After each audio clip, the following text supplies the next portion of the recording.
नमस्कार, आप देख रहे हैं मुंबई क्राइम टीवी न्यूज। मैं हूं आपके साथ पलक शर्मा। आइए नजर डालते हैं खबर की ओर। गुरुग्राम में कांग्रेस ने लोकसभा चुनाव के लिए गुड़गांव हरियाणा सीट से राज बब्बर को मैदान में उतारा।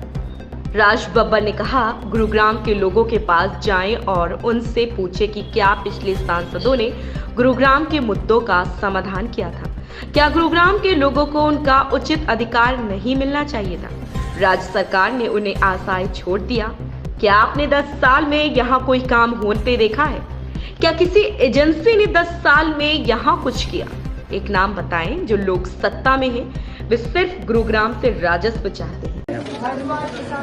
भाई, मैं चुनौती इसलिए नहीं मान रहा हूँ कि मुझे पार्टी ने कहा है कि मैं जाकर ये इस क्षेत्र की जिम्मेदारी के साथ मुझे खड़ा किया है और इसकी समस्याओं को लेकर मैं यहाँ आया हूँ।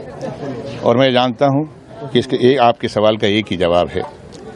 आप जाइए, जो माइक ने मेरे मुंह पे रखा है, आप गुड़गांव की जनता के पास में जाइए कि यहाँ पर जो 10 साल मंत्री रहे या उससे 15 साल पहले साल भी सांसद या जो भी रहे, चाहे कांग्रेस की सरकार में हो, क्या उन्होंने इतने बरस सांसद रहने के बाद में क्या गुड़गांव की समस्याओं को ख़त्म कर दिया? क्या गुड़गांव की समस्याओं का जो उनका अधिकार था, जनता का जिन्होंने चुन के भेजा, क्या उनको उनका अधिकार नहीं मिलना चाहिए था?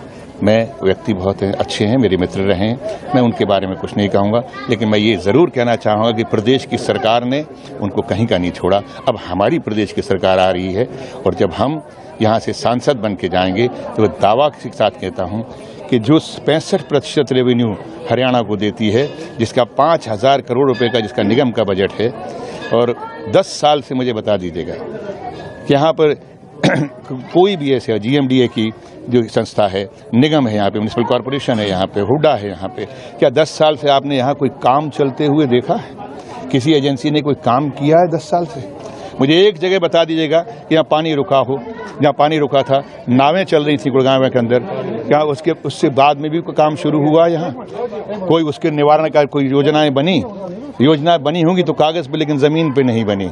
तो इसका मतलब ये है कि लोग यहाँ के लिए बिल्कुल नीरस हैं, और जो लोग यहाँ पे सत्ता में बैठे हैं गुड़गांव से सिर्फ रेवेन्यू कमाना चाहते हैं। लेकिन अट्टालिका, हमें तो खुशी है कि ज़मीनों की कीमतें बढ़ रही हैं, लेकिन ज़मीनों के ऊपर रहने वाले लोगों की सुविधाएं नहीं बढ़ रही हैं। आपकी नाराजगी सामने आ रही थी, वो क्या? वो भाई है हमारा, हम अपने देख लेंगे। ये देखो, मेरा छोटा भाई है, मेरे साथ चल रहा है ना, कितने मजबूत कंधे हैं इसके।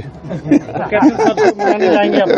क्यों नहीं जाऊँगा, मेरा भाई है, मेरे परिवार का हिस्सा है, मैं जाऊँगा, मनाने जाऊँगा। मैंने उनके बेटे से बात की है, उन्होंने कहा वो बाहर गए हुए हैं, चंडीगढ़ गए हैं, वो आएंगे फिर जाऊँगा उनके साथ। इस खबर में बस इतना ही। देखते रहें मुंबई क्राइम टीवी न्यूज।